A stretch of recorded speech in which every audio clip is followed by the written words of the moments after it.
Czytanie z Ewangelii według świętego Mateusza. Onego czasu rzekł Jezus uczniom swoim: nic nie ma zakrytego, co by wyjawione być nie miało, ani też tajemnego, czego by wiedzieć nie miano. Co wam mówię w ciemności, opowiadajcie na świetle, co usłyszycie na ucho, głoście na dachach. A nie bójcie się tych, którzy zabijają ciało, duszy zaś zabić nie mogą. Raczej bójcie się tego, który może i duszę, i ciało zatracić w piekle. Czyż za drobny pieniądz nie sprzedają 2 wróbli, a żaden z nich nie upadnie na ziemię bez Ojca waszego?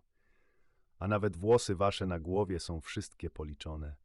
Nie lękajcie się tedy, lepsi jesteście wy niż wiele wróbli.